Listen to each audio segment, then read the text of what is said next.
Good morning, everybody who's joined us already. And like I told you in the last session, please feel free to keep your mics on unmute so that we can keep interacting with each other. Good morning, ma'am. Good morning. Good morning, Abhishek, Anurag, Avnish. Good Good morning, morning, ma'am. Kapil. Good morning, Karthik, Mokshita, Nidhi. Nidhi, I wished already. Ragini, hi. Rakshit, Rohit, Shalam, Siddharth, Tanmay, Vikas, Yash. Welcome to Compassionate Communication.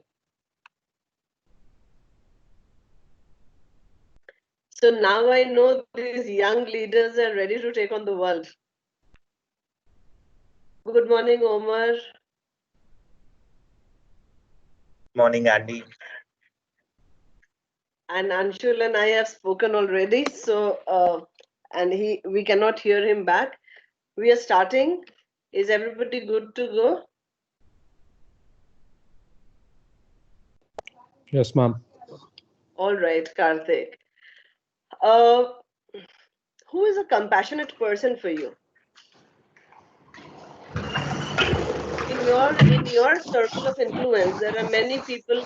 If you know at least 1,000 people, give me some responses. Who do you think is compassionate?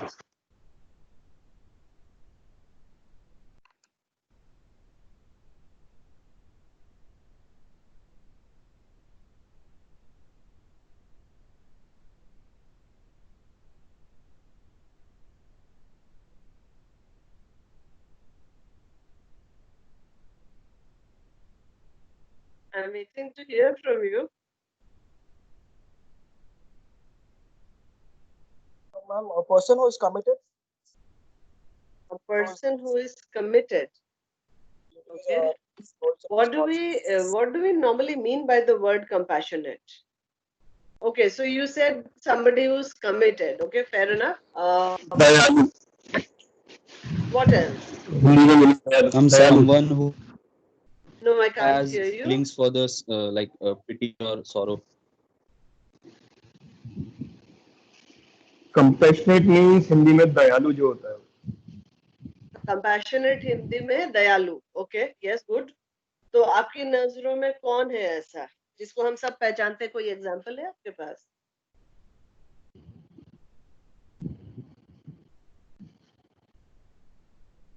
जिसकी तरह perhaps हम बनना चाहते हो? Ratan Because they Tata, come across Ratan as so Tata, kind Ratan Tata, I and would good. say. Ratan Tata, I would say, ma'am, he is a compassionate speaker.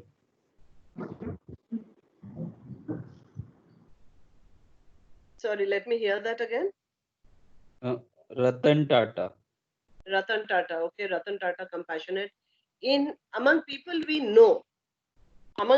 know in SB, give me examples from SB so we will know, because perhaps we know that person personally. Who comes across as compassionate to you? हमेशा सुनता है वो. निधि क्या बोल रहे हो?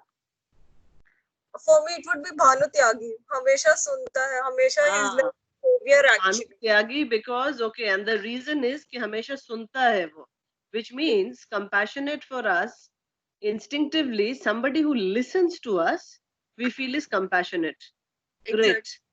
Great. Very good. Also somebody who is considerate of how other people around them basically feel about certain incidents. Yes. So considerateness.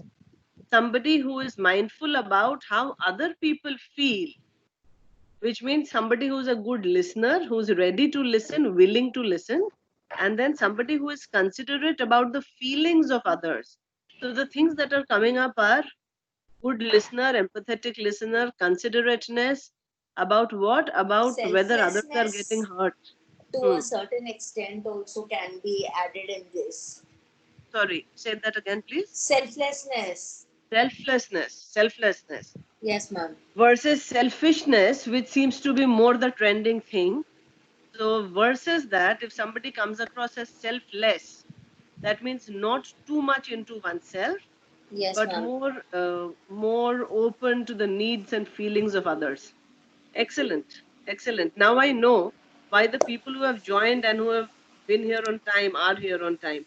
because you believe in these values yourself. Thank you. Thank you, ladies, gentlemen, whoever has replied. What we will do is, if you're wearing your specs, can you see the next slide? Can you see a candle in front of you? Yes, ma'am. I Yes, request everybody, wherever you are, please sit up straight. Okay, we are going to practice mindfulness for 1 minute. Please sit up straight. Take off your spectacles, your chashma if you're wearing them. Okay, sit up straight, spine erect. Look at the flame. Keep looking at the flame and hum to yourself. Emit this sound, this buzzing sound, buzzing of a bee. Your eyes should be focused on the flame while you are emitting the bee buzzing sound. Let's do this together. Take off your glasses. With your naked eye, look at the flame. What we are doing is we are practicing mindfulness for a minute.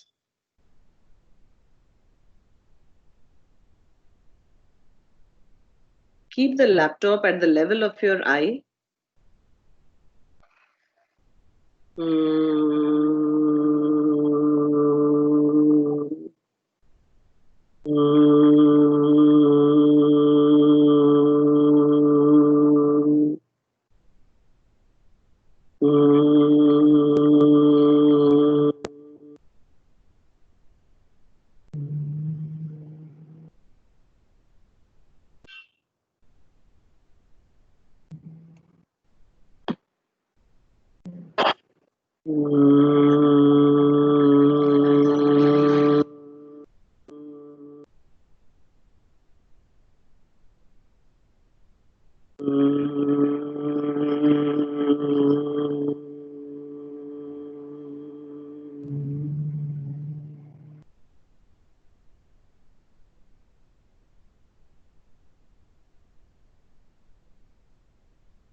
Thank you, everybody.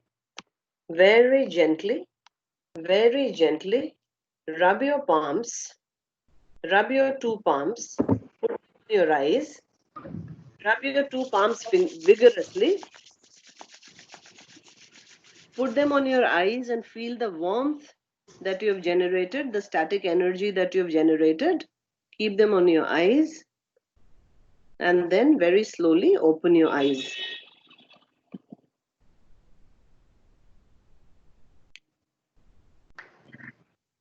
Why mindfulness is needed in the world now and in the new leadership now is because the world is changing drastically. And even if this crisis did not happen now, we had already started talking about the Industrial Revolution 4.0, Education 4.0, and Leadership 4.0. And we were talking about how artificial intelligence is coming into our world, robotics is coming into our world, how 10 years from now, the jobs that are important now may not survive or exist, and skills we don't consider important enough might be the ones that are needed greatly. So if as young emerging leaders, if we stay mindful, it will be easy for us to manage the world around us, because the world may or may not change according to changing times. Like somebody pointed out very wisely the other day, that people will remain the same. So if that is the case, then we ought to ensure that we are centered in our own being, which is why the practice of mindfulness, I request all of you, this is a recommendation, not just a request, practice mindfulness in your life. When you wake up in the morning and before you go to bed, practice mindfulness, because leadership or compassionate communication or any kind of finer values and qualities as a leader will not happen overnight. It takes constant practice.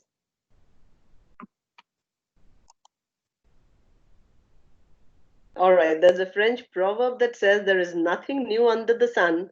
So, what we are going to discuss, probably your subconscious already knows that these are the truth. So, what we are going to do today is refresh that truth. And if you think that, okay, this really seems new, then let us try to imbibe the new. This is what we are going to do in today's session. We'll see what is compassion and empathy, what is the importance of nonverbals, what is violent communication versus nonviolent or compassionate communication, why we need to be emotionally intelligent in today's world, intelligent, and how can we communicate compassionately. This we will practice. Okay, right away. So, leaders of tomorrow, you can look at the slide and talk, or you can generally talk. What do you think you need in 1 year's time?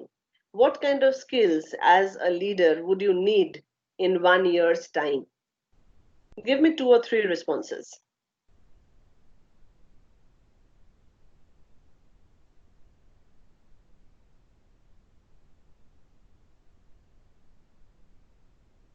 I hope everybody has come out of their mindfulness practice, and I'm waiting for your responses.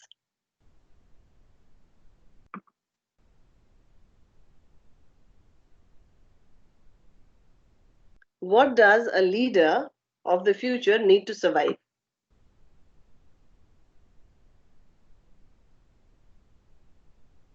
Yes, come on, people.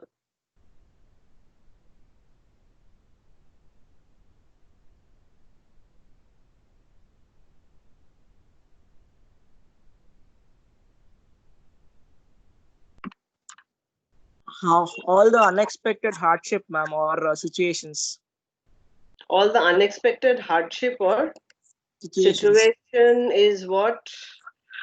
You need to survive in this generation. Like Okay. basically, you can't predict things, and you should be ready for every single situation in your life. Like the pandemic situation right now, how our leaders are taking up things. Something Yes, like so getting used to or getting or staying ready for the unexpected. That is one. Okay. So that means, in other words, we can say the leader of the future. That means you need adaptability. You need to be able to adapt very quickly to change, because we have always learned or heard that change is the only constant. But now we are living in that world where change has suddenly come upon us. Yes, so we need change to survive. What else do we need? What else do we need? Think through, people. You'll have practiced mindfulness, sit up straight, enjoy the session, and feel engaged with it. Because once you move out of the college and into your jobs, you're going to remember this day that we are spending together. And you will realize how important the tools that you have learned today are going to be for your future in your career. Okay? So please feel engaged. So, one is adaptability. Thank you. That was a great response. What else do we need to survive? See, the World Economic Forum has given us they have given us a list of things that the new leader needs. Technology leadership, of course, we are seeing that happening now. Adaptive leadership, that word has already come up from one of our friends. Shaping society, in fact, restructuring societies is something that you might need to do. You might need to be very entrepreneurial in nature and not just process driven. You need to be hugely responsible and accountable for whatever. You need to be a systems leader. That means you have to get your hands dirty. Gone are the days of leadership when the leader was sitting in the AC cabin and shouting out orders. It is time for a very involved kind of leadership, because if you're not getting down on the ground with your people and getting your hands dirty, they're not going to listen to you or care about you. So the leadership tomorrow is going to be different from the leadership of yesterday, or even perhaps what leadership now is like. Which is why we need to move into the finer realm of life. As a management graduate, you've been taught business communication. Most of you by now, I'm hoping, know how to talk or write in a business scenario. How should your email look? How should you speak very diplomatically? These are things that in the 2 years the faculty has tried to impart to you, and that was business communication, which worked fine up until now. Now we are moving towards the finer aspect of life, which is compassion. Now you've already told me compassion is listening mindfully, the ability to consider the feelings of others, the quality of being selfless. Cambridge Dictionary defines compassion as a strong feeling of sympathy and sadness for the suffering or bad luck of others and a wish to help them. Somebody mentioned Ratan Tata. So, very instinctively, that name came up. Yes, compassionate. And we hear about the kind of CSR policies or the kind of benevolent activities Ratan Tata or that company has been. Merriam-Webster defines compassion as sympathetic consciousness of others' distress with a desire to alleviate it, to reduce it, to lessen the pain of other people. Now, as you are reading this, ask yourself that does this definition resonate with me? Am I like that? If the teacher had to ask in some session, name somebody who is compassionate, will somebody take my name? Ask yourself these questions. Now, what is the difference between empathy and compassion? Have you heard the word empathy? Leaders, I'm asking you, have you heard the word empathy? Or are you more familiar with sympathy?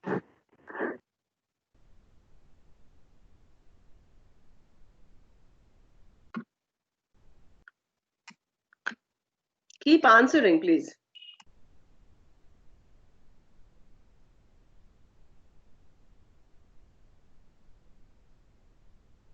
Yes, ma'am. Empathy is now. Yes, what is empathy, Rohit? Empathy is like sympathy is feeling for the person, and empathy is feeling same as the person. Yes, empathy is like I know the feeling. It's a familiar feeling. And sympathy is अरे बेचारा इसके साथ तो बहुत बुरा. Empathy is a finer form of sympathy, if I can put it like that. It refers to the ability to relate to that other person as if it has happened to us ourselves. In your OB, in your BABE subject, I know you have learned emotional intelligence, and you know who Daniel is. Daniel Goleman is the propounder of, and his book Emotional Intelligence was a bestseller for many years.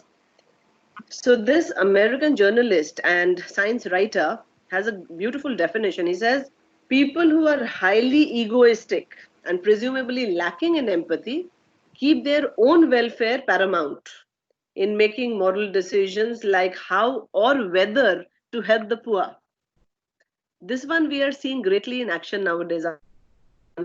Somebody goes and gives food packets to the poor, immediate selfie immediately on Instagram. Somebody distributes anything, anaj, vegetables, immediate pictures immediately on Facebook.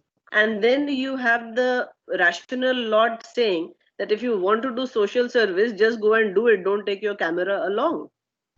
So here comes the difference about how, as a leader of tomorrow, be empathetic. And how can you be empathetic? Only if you are high on emotional intelligence. You know, till now, till perhaps even 10 years ago, the world was a worshipper of intelligence quotient, IQ. अरे बहुत बुद्धिमान है. अरे his CGPA is this much. अरे बहुत high IQ है. You know, he's very sharp. Whenever we meant sharp, we thought very good at grades, academic grades. But now, over the years, people have realized academic grades do not, they do guarantee happiness. And that is the aspiration of the humankind, not just a job. The aspiration and the ultimate goal of human existence is, of course, to merge with the divine. But before that, we just generally want to be happy and peaceful in life. And what can give us that is not our IQ, emotional, not our intelligence quotient, but our EQ, which is our emotional intelligence, emotional quotient. So we're going to see what it is exactly.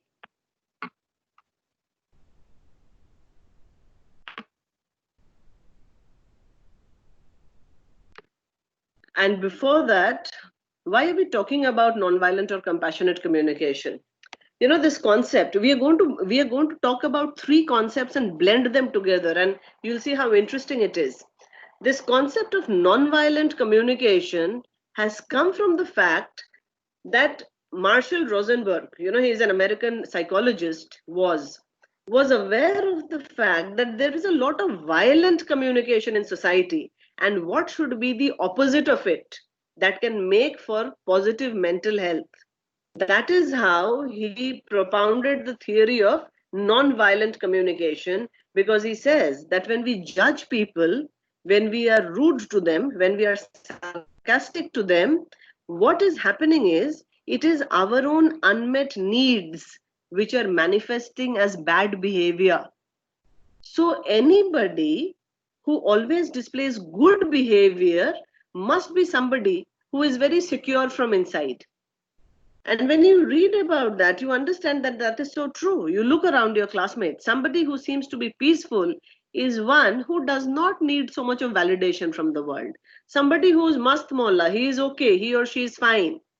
But the ones who have their own desires unfulfilled will always be the ones who are rude, who are very judgmental, who are very critical of others.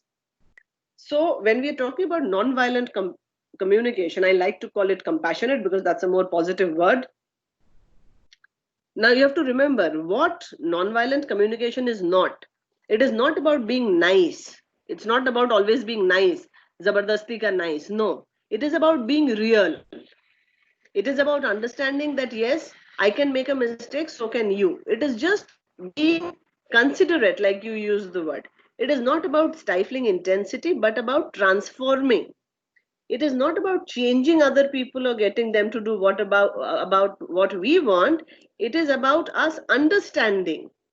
It is about understanding how things are. And remember, this is not a formula or a technique. It is a process. It is a process that very consciously we will need to develop and build, because we are not in the habit of speaking very empathetically to the world. But see the beauty of it. We always identify somebody who's empathetic. We are very quick to spot goodness in others. But sometimes in that rush for grades and jobs and seats and admissions, etc., we forget that we need to be compassionate.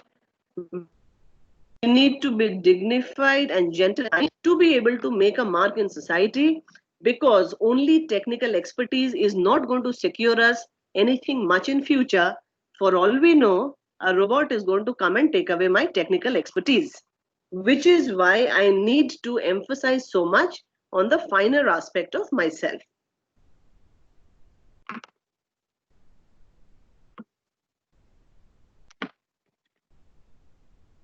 And this, in this book, Say What You Mean, Oren Sofer offers a very pragmatic approach. You know, he says that just by transforming the way we speak and the way we listen, the whole perspective and the whole vista and the whole understanding and equation between people can open up. And thereby our interpersonal communication and thereby relationship can blossom beautifully. And that is what we need in the future. That we must, if there are two people talking, we should feel comfortable that yes, I am confident enough to be contributing. I should stay focused and not just gravitate here and there. If somebody, now tomorrow you're a leader, your team member comes and says, sir, chutti chahiye, ma'am, chutti chahiye.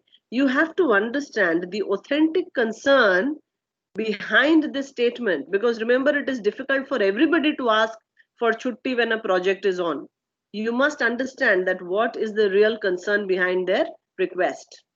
Reduce anxiety before and during difficult conversations, and find nourishment that talking to people should be a happy experience. Why are we running away from them? Now, these are patterns we will need to identify first in ourselves, very, very foremost and first in ourselves, and then in other people. If it is there in other people, we must understand why, where are they coming from. But if it is there in us, we must understand the same and then take steps to alleviate it. Judging, bullying, having racial bias, blaming each other, finger pointing, discriminating, speaking without listening, and this one is very common, criticizing others or ourselves. Yes, we are very good at criticizing ourselves also. Name calling, reacting when angry. Whenever we are angry, we must practice mindfulness and then respond, not react. Using political rhetoric. Now, this one can get very, very uncomfortable in a social scenario. So, when you're in college, when you're in office, keep your political opinions to yourself. Be my advice to you. Being defensive. Now, somebody has given me some good feedback because that person had my welfare in mind, but I immediately become defensive. That again, that non-acceptance of somebody else's good judgment is also a sign of non-violent communication. Look at this.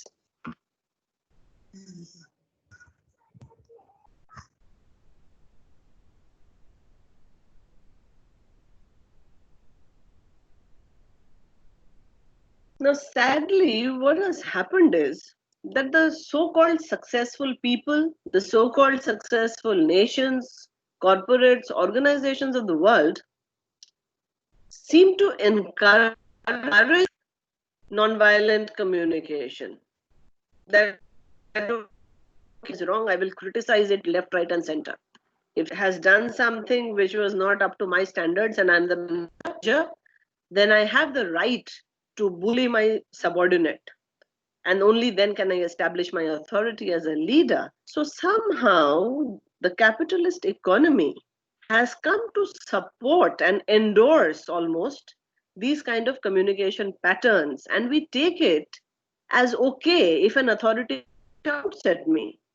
So for an Indian child or a student, it seems to be quite all right if the teacher is rude.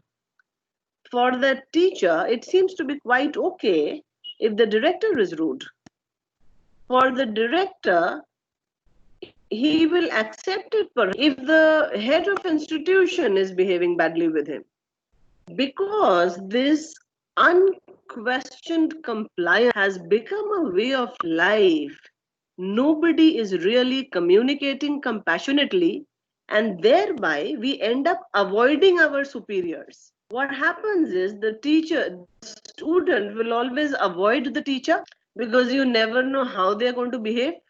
You don't know when you wish them, will they even reply back? The teacher will avoid the director will avoid. So that vicious in the chain happens at all levels. You don't want to be a leader like that. You want to be a leader who is looked up to, respected, loved. And that can happen when you attract these traits to yourself by communicating gently, compassionately, with understanding, with empathy, and you can learn how to do that.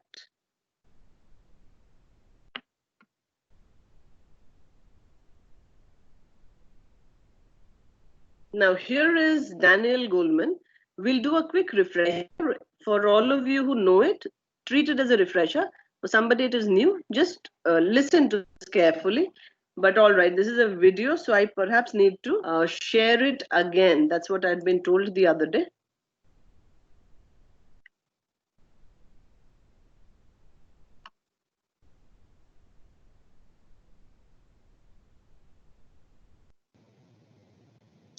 And let me know if you can hear the sound. Can you hear?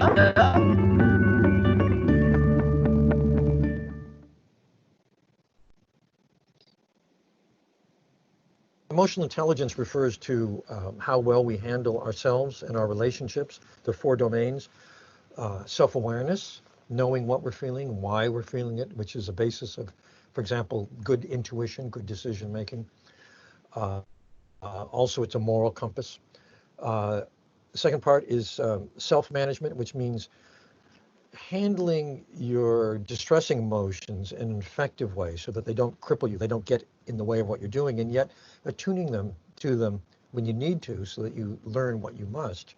Every emotion has a function. Also, marshaling positive emotions, getting ourselves, involved, enthused about what we're doing, aligning our actions with our passions. The third is empathy, knowing what someone else is feeling. And the fourth is putting that all together in skilled relationship. So that's what I mean by emotional intelligence. There are many definitions out there. The part of the brain, it turns out, that uh, supports emotional and social intelligence is actually the last circuitry of the brain to become anatomically mature. And because of neuroplasticity, the brain shapes itself according to experiences. So my argument is, hey, we should be teaching kids regularly over time in a systematic way, self-awareness, self-management, empathy, and social skill. And in fact, uh, there are now enough programs and they've been around enough in schools that they're about to publish a huge meta-analysis looking at hundreds of schools and kids that had the program versus those that don't. And guess what? All antisocial behavior, just class, flying to school, goes down 10%. Pro-social behavior, liking school, well-behaved, up 10%. Academic achievement scores up 11%. So it really pays. Executive, which is medial lobe, both help attention. So as kids learn these skills, they also learn basic learning skills. I think that the fact that that was an argument was one thing that caught people's attention. Then there was a little chapter called Managing with Heart, which argued that leaders who were sons of a bitch were actually defeating the company's own mission. And I think that made a lot of people happy because they work for people like that. I don't know, some people gave it to other people because they thought they needed help in this domain. I'm sure there's a zillion reasons why people like the book. I know IQ has been going up for 100 years as children encounter a more sophisticated cognitive environment as they grow. I don't know that we're becoming more emotionally intelligent. I like to hope we would, but I think that the number of intergroup wars going on, the intergroup hatred going on, the levels of familial abuse, in other words, indicators of emotions out of control in dangerous ways, don't look that great, which is why I'm a very strong proponent of getting these social emotional learning programs in every school worldwide.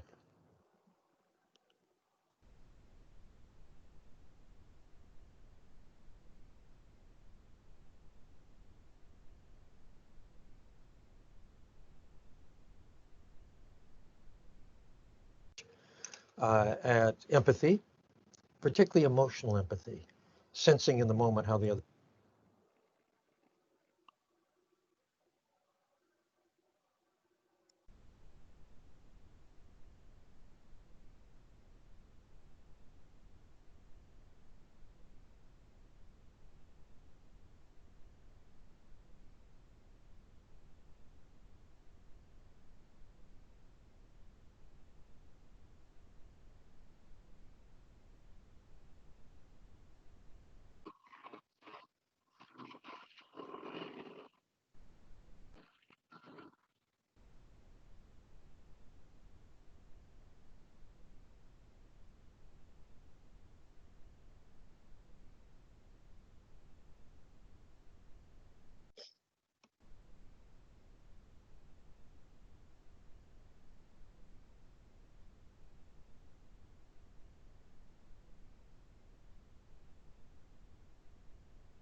All right, so there's some interesting noise in somebody's background. Okay, I think they've put themselves on mute.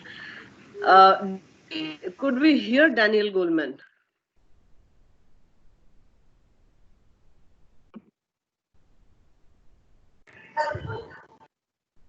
Yes. So, what is Daniel Goleman speaking about emotional intelligence?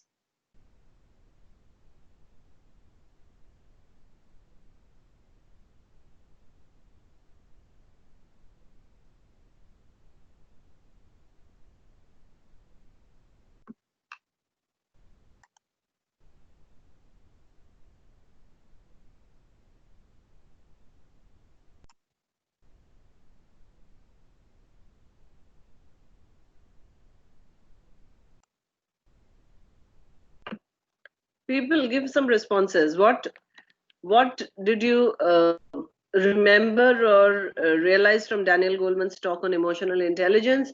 And do you possess these traits or some of them at least?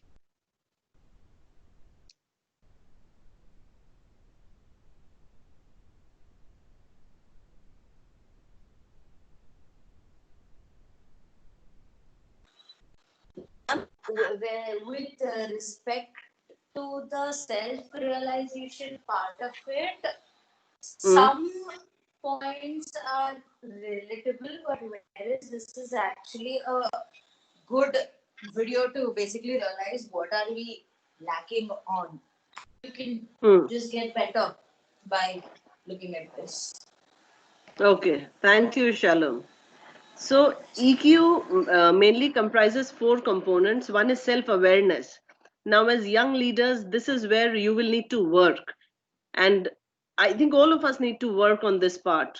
You know, knowing oneself, while we seem to be very good at judging other people, we hardly seem to know ourselves too well, because sometimes we are surprised at our own behavior and responses.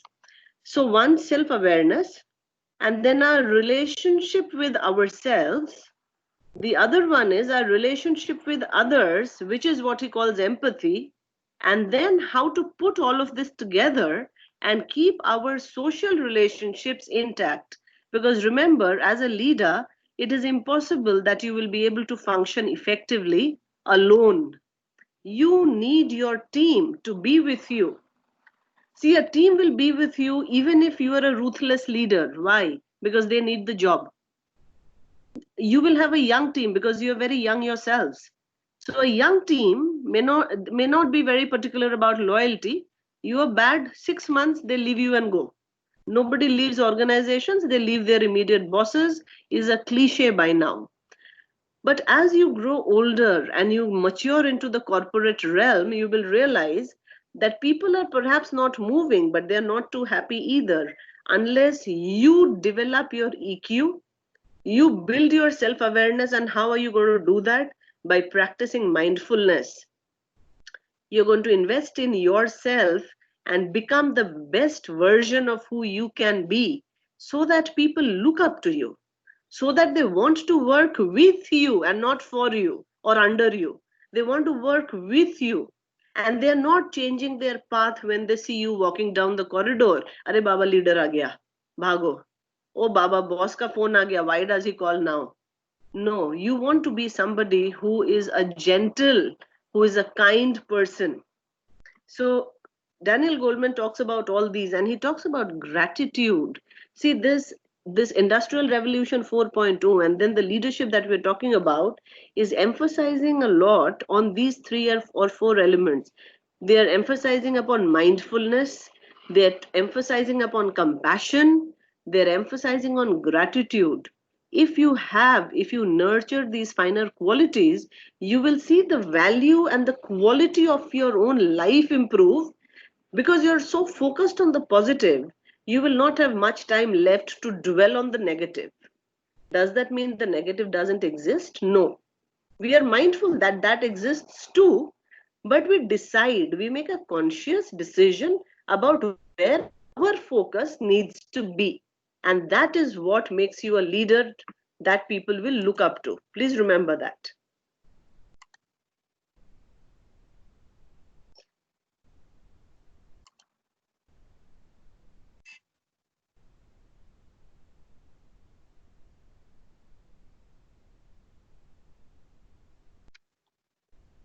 Now, see, when you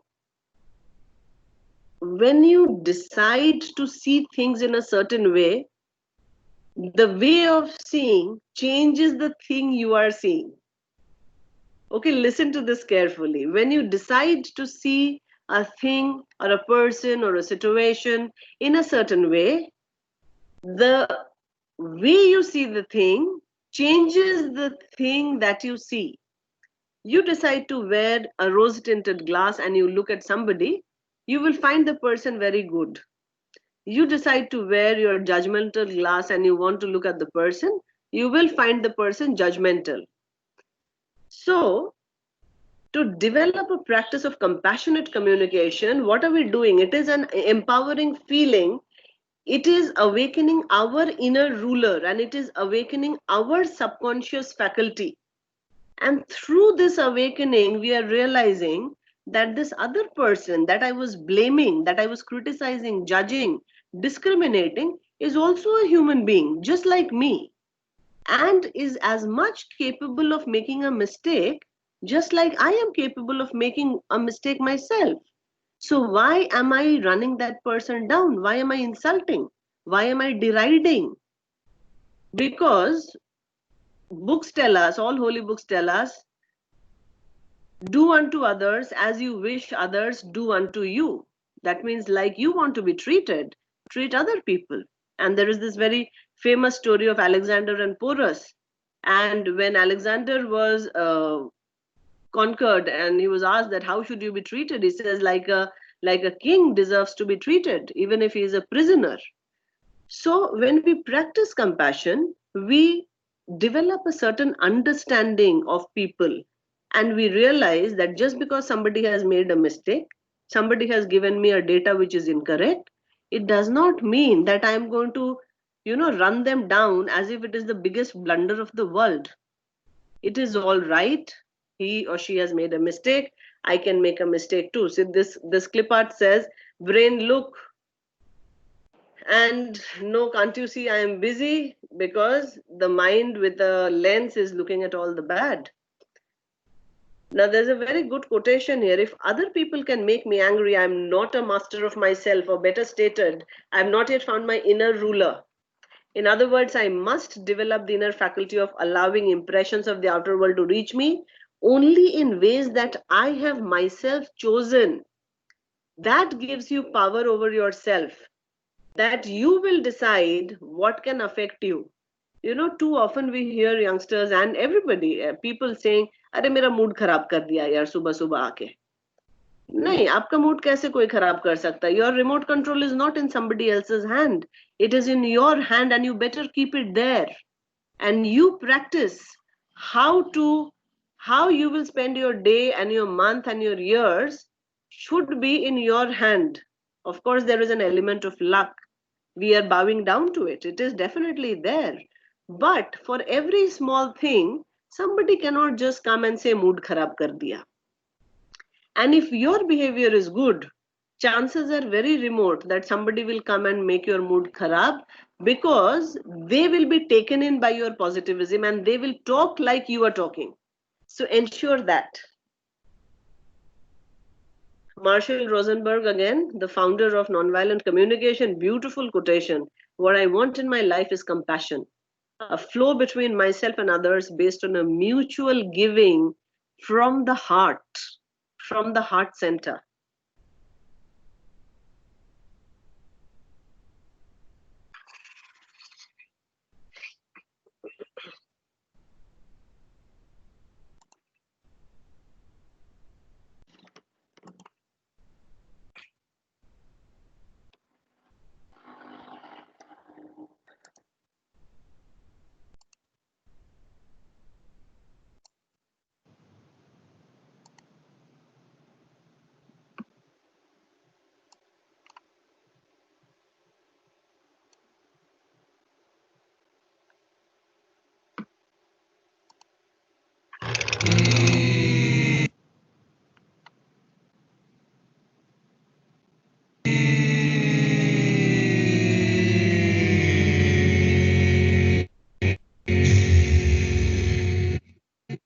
To survive in this high-pressured, crazy world, most of us have to become highly adept at self-criticism. We learn how to tell ourselves off for our failures and for not working hard or smart enough. But so good are we at this that we're sometimes in danger of falling prey to an excessive version of self-criticism, what we might call self-flagellation, a rather dangerous state which just ushers in depression and underperformance. We might simply lose the will to get out of bed. For those moments, we need a corrective. We need to carve out time for an emotional state of which many of us are profoundly suspicious: self-compassion. We're suspicious because that sounds horribly close to self-pity. But because depression and self-hatred are serious enemies of a good life, we need to appreciate the role of self-care in a good, ambitious, and fruitful life. To this end, we can perform what we've called a self-compassion exercise, a structured meditation lasting 15 minutes or so. Lying in bed or perhaps a bath, turn over a sequence of thoughts that interrupt and correct the flow of your worst self-accusations. For a time, adopt an entirely kindly perspective on your setbacks. The self-compassion exercise goes like this.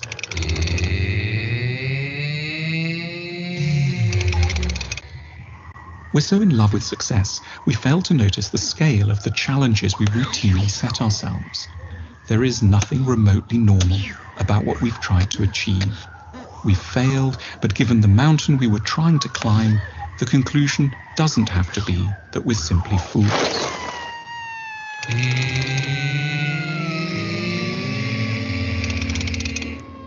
We have tricky family histories, we all do.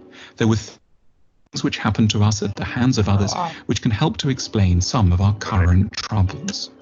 We're not entirely sane or well, but none of us are. We weren't well set up to carry out certain tasks. It isn't wholly our fault in the here and now.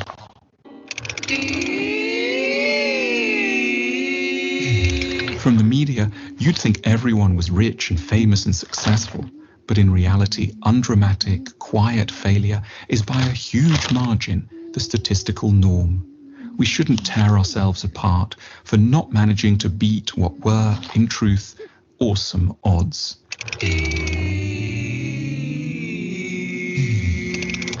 Tough, self-critical people don't allow themselves the indulgence of believing in luck.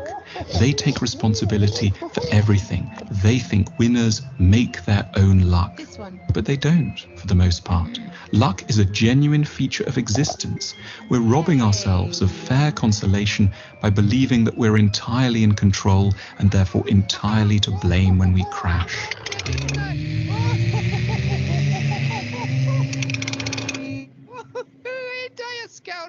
You are not only your achievements. Status and material success are one bit of you, but there are others as well. Those who loved you in childhood knew this and in their best moments helped you to feel it. Rehearse the internalized voices of all those who've been kind to you. Bathe in the memory of a love independent of achievement.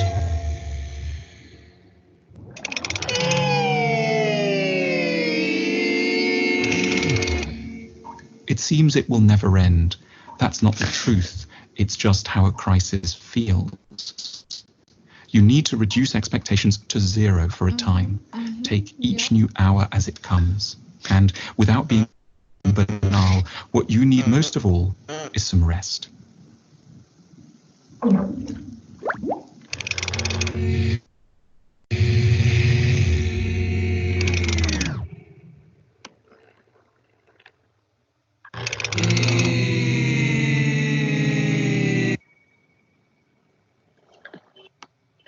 So remembering this too shall pass can be a great leveler for us. This too shall pass can be a great leveler for us. But before that, when we talk of compassion, we only feel we have to be compassionate to other people. This video is a great reminder that we need to be first compassionate to ourselves, because we, as a culture, we have always been compared. We thought competition was always good, that if we so much as get a 70 and not a 72, we think, oh my God, what has gone wrong? My team members got 72, I got a 70. How did that happen? The world is coming crashing down. No, we need to be very gentle with ourselves also. Just see. Now, 126 people or 30 people are there in this batch. Do you know how many people applied for RICSSB and they could not make it? But you did. That is reason enough to celebrate. There are many, hundreds, who could not make the cut, and you are here.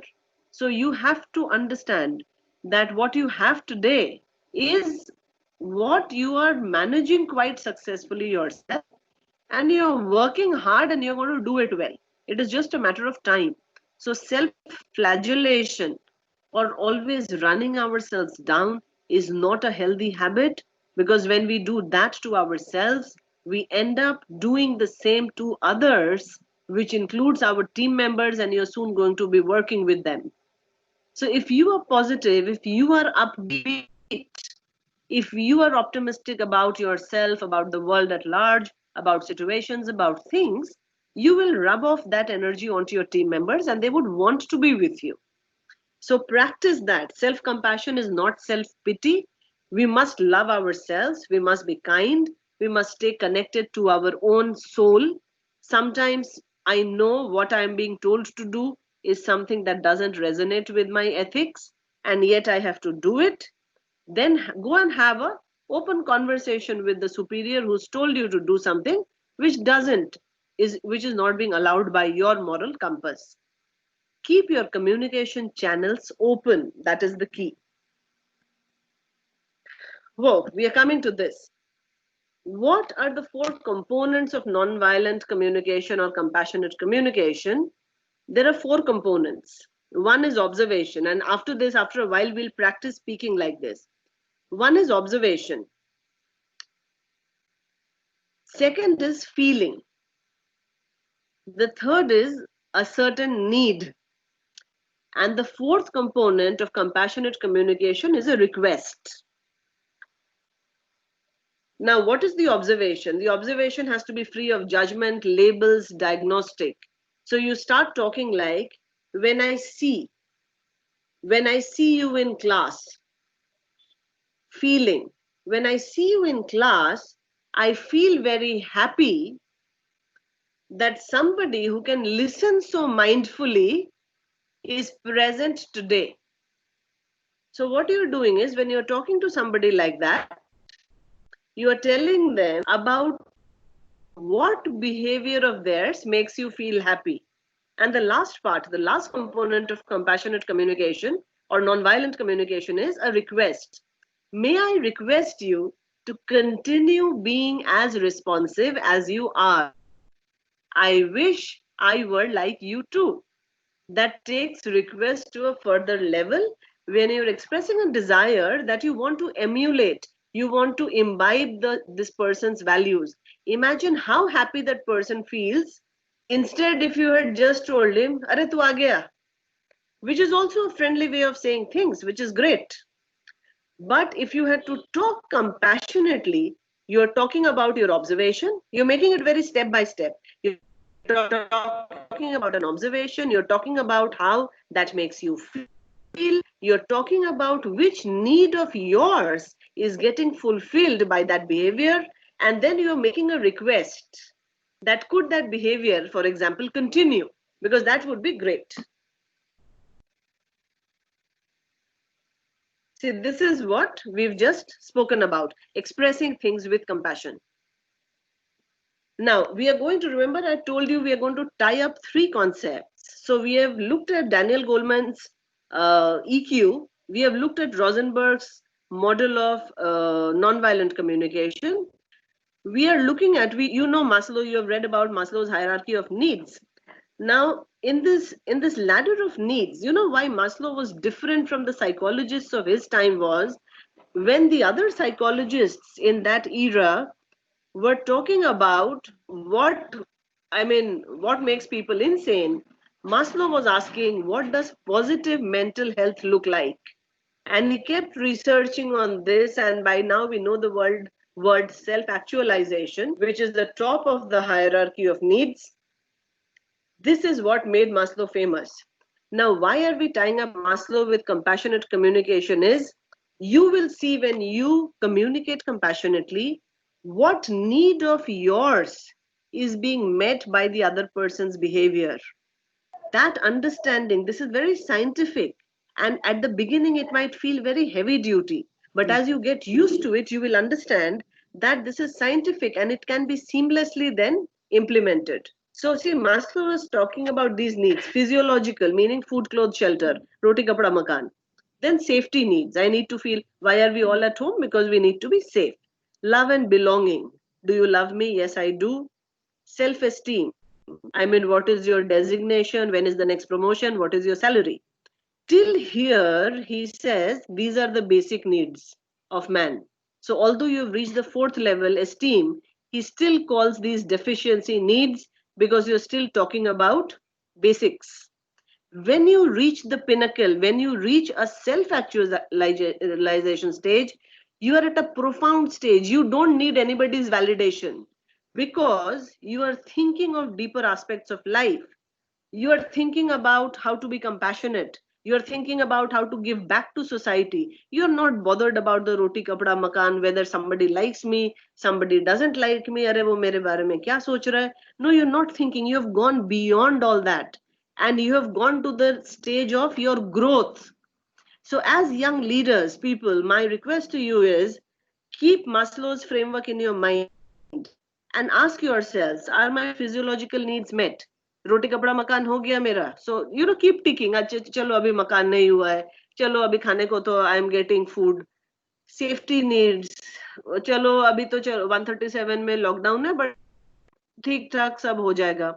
Belonging needs, how are my friends and family, etc. Self esteem. So gradually you will move up the ladder. Probably some of you are already very evolved. I've seen you in class. Some of you are mature beyond your years. So such people are already perhaps at a level of self-actualization where other people's opinions don't matter to you. But why now are we talking about this? Because let us come back to this model.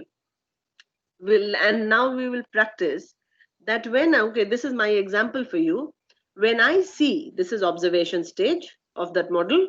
When I see that you have logged in for the webinar on time, I feel happy, that is the feeling, that the session is important to you. This validates my presence here as your teacher.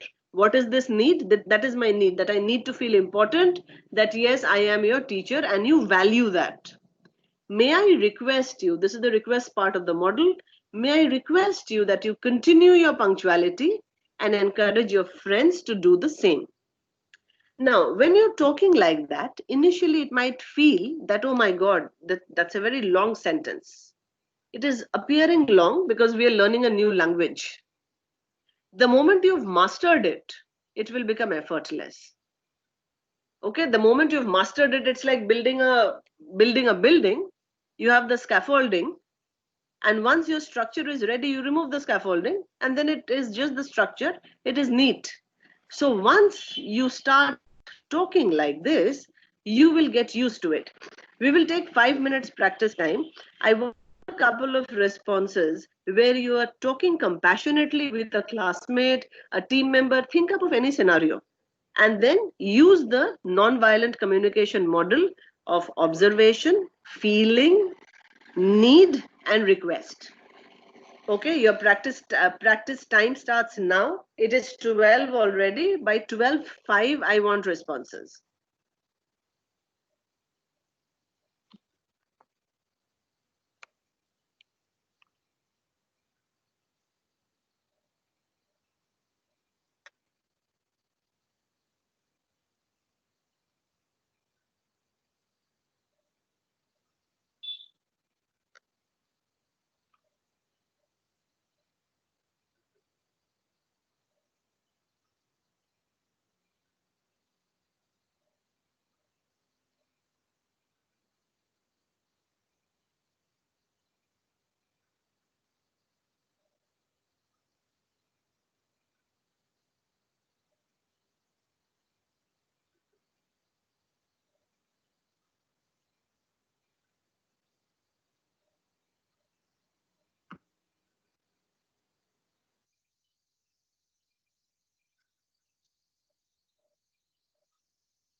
Left with 2 more minutes, but if anybody is ready, you can share.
The last 1 minute left.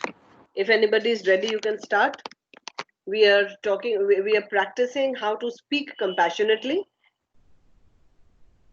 The model given by Rosenberg, which comprises observation, feeling, need.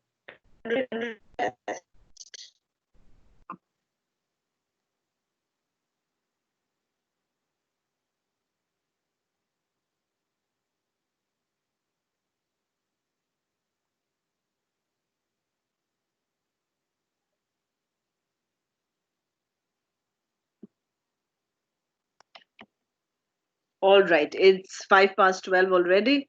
Who's going to share? Let's hear a couple of you speak.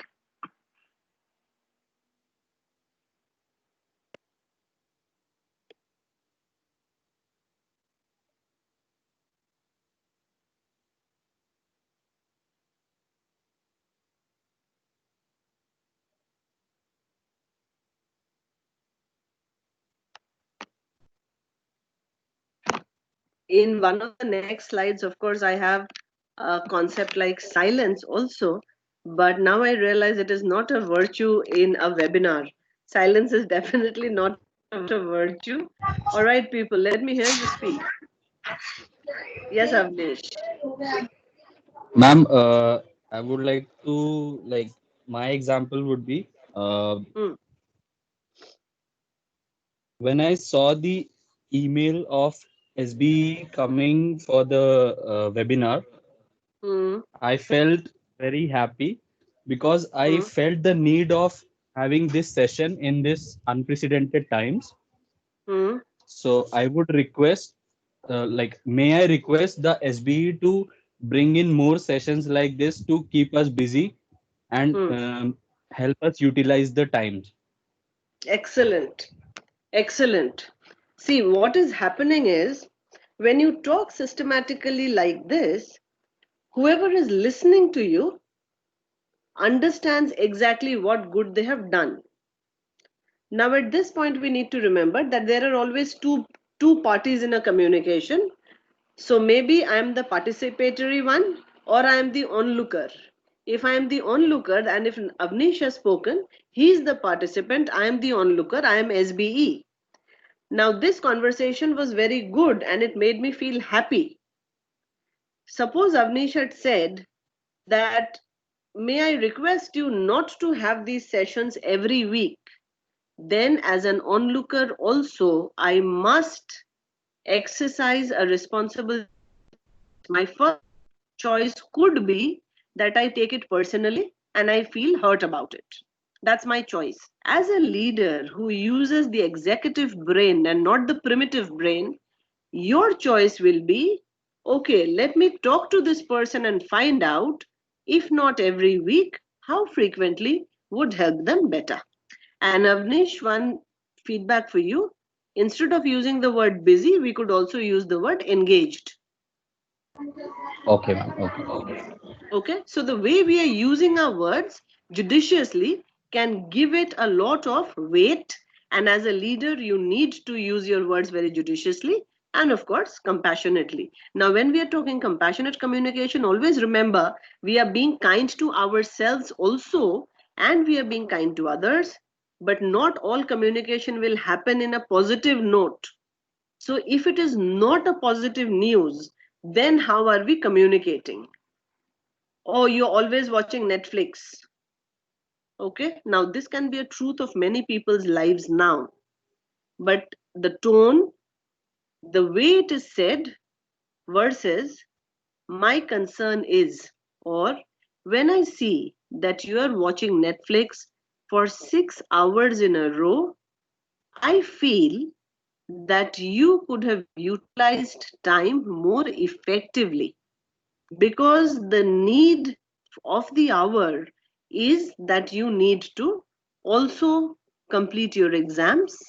May I request you to watch it maybe 2 hours at a stretch and utilize the rest of the time more effective. Now remember, this example is not all hunky-dory. It is not all positive and nice and meant to make the other person feel very great about himself or herself. But the way it is being done, you are expressing that observation, you're expressing the feeling and how you feel this person can be affected by 6 hours of mindless TV, and how that person can utilize time better.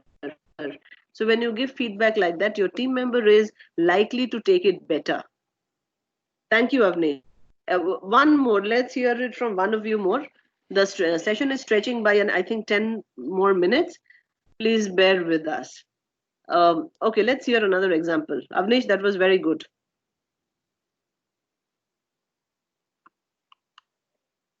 Thank you, ma'am.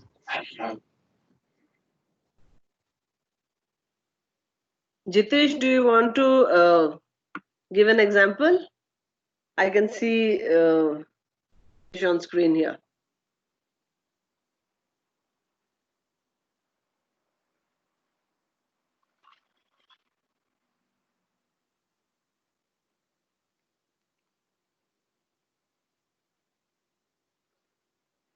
Okay, no response from Jitesh. Anybody else who's ready with the response? I'll show you the example one more time.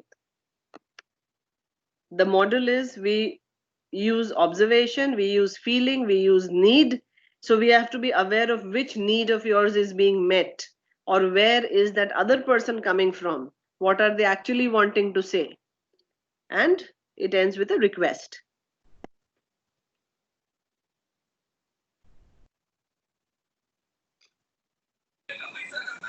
Ma'am, I was pretty much aiming at telling very similar to what Avnish just told, but Avnish beat me to it. So, yeah, that's more like why I am quiet. But it's very relatable what Avnish actually said, because considering how all of us are in need to basically make sure that we are doing something or the other productive at this particular period of time, especially with how unpredictable everything be, especially in the last 2 to 2.5 odd months. So, looking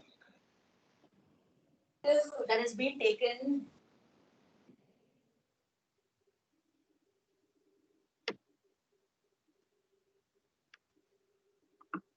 And just like how Amish said, it will be really nice if this keeps going on, because it's not just about how engaged all of us are being. At the same time, we're learning something also. We're just on the way of becoming better leaders and better people.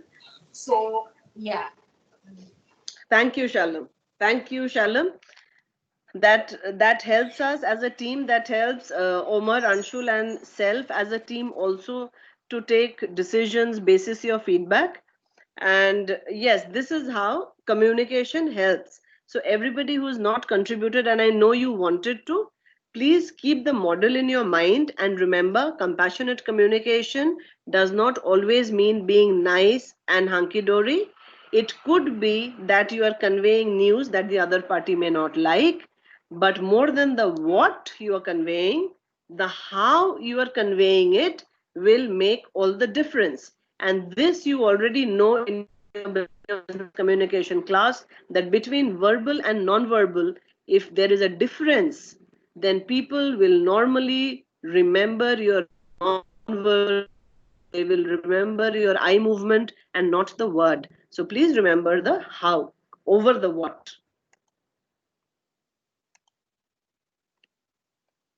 All right. So what happens when we communicate compassionately is, of course, we bond better. Our relationships are better. Our conflict resolutions are better. So this helps not just, this will help not just in your leadership realm. It will help you with your family, with your friends. It will generally keep your relationship with the world and with yourself harmonious, and that is the aim of compassionate communication. And it serves our desire to do three things. We are living with choice, meaning, and connection. We are connecting empathetically with ourselves, very important, and thereby with others. And we are sharing resources. See, we have come to a stage like that already without having done a session like this. We are sharing resources with others, and that is how the future is going to be. Now, remember this we just spoke about. Compassion can be expressed through silence. It can be expressed through presence. It can be expressed through facial expressions and body language. Think of an unfortunate situation when you have gone to pay condolence to somebody. Do you really need to speak too much? No.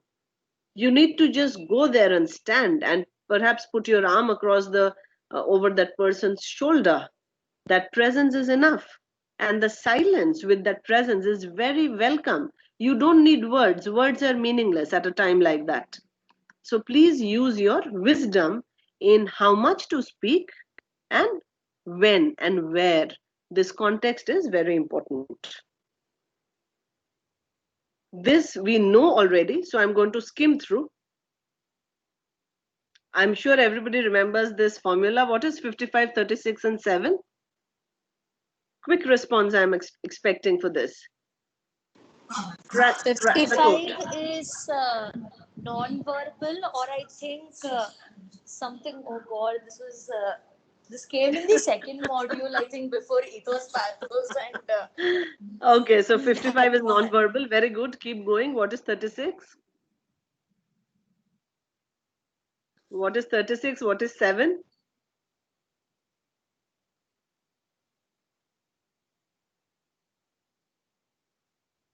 Okay, this was Albert Merra's model of non-verbal communication.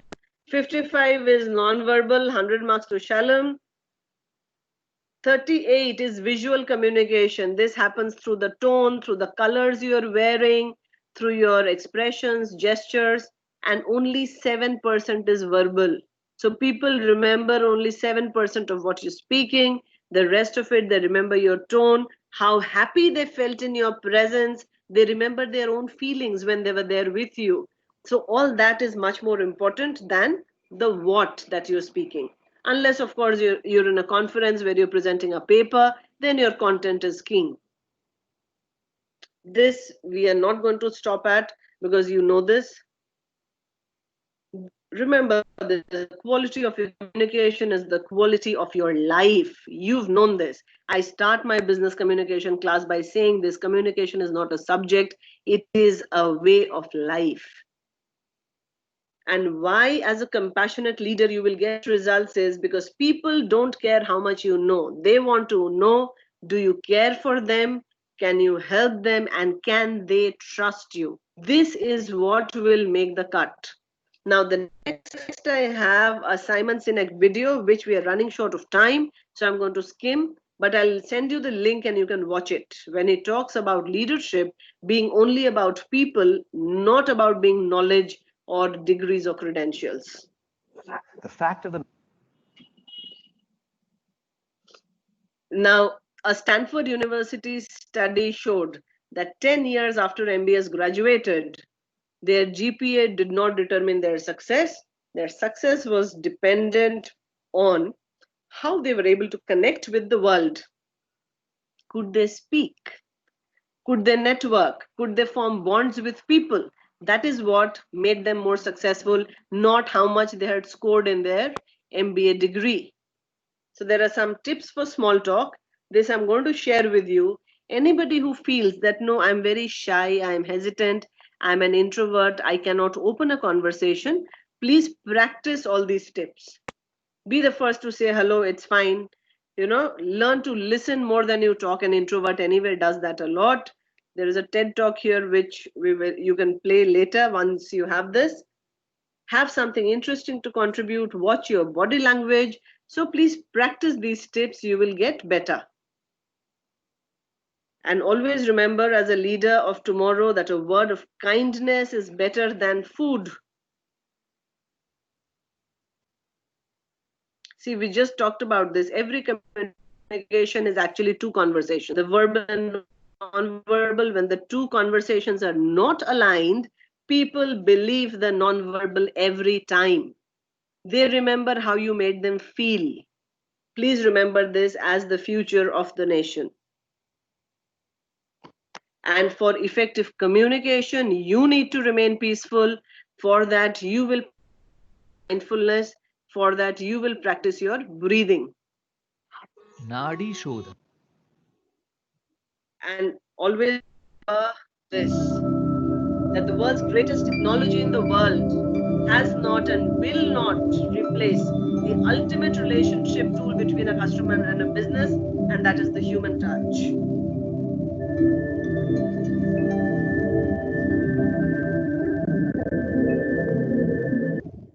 And before we wrap up, I want to leave you with something that I am sure you have seen, but we need to see this one more time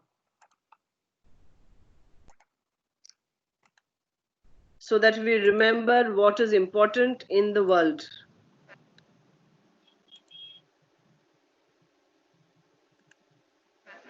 25 time झाड़ू मारो तो भी कम है। हम इंसान है कि machine? कितना टाइम साफ करेगा? मैं मरता रहूंगा दिन भर, झाड़ू मारता रहूंगा। अब जाएंगे, दूसरी जगह से नहीं जा सकते। अरे उधर मत चलो, अभी साफ किया है। सॉरी। क्या सॉरी? तुम तो सॉरी बोल के निकल जाएगा। सबका क्रिकेट अपन को सुनना पड़ेगा। सुनेगा? 30 साल से तो सुनता आया है। काका, नाम क्या है तुम्हारा? क्यों? कंप्लेन करने का है। मकसूद नाम है मेरा, जाओ करो। नहीं, कंप्लेन नहीं करने का, क्यों बोलने का? सच्ची।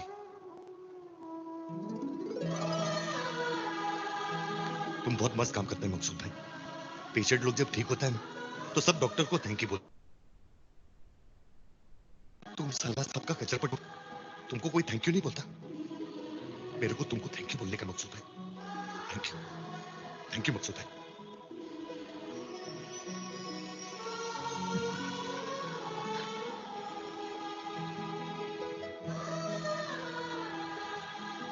चल बस, तू लायक है क्या? काम करने दे। जा।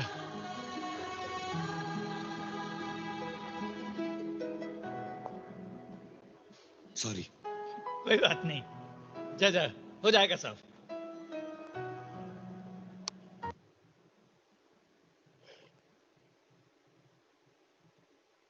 I think there's no better example of compassionate communication than this one.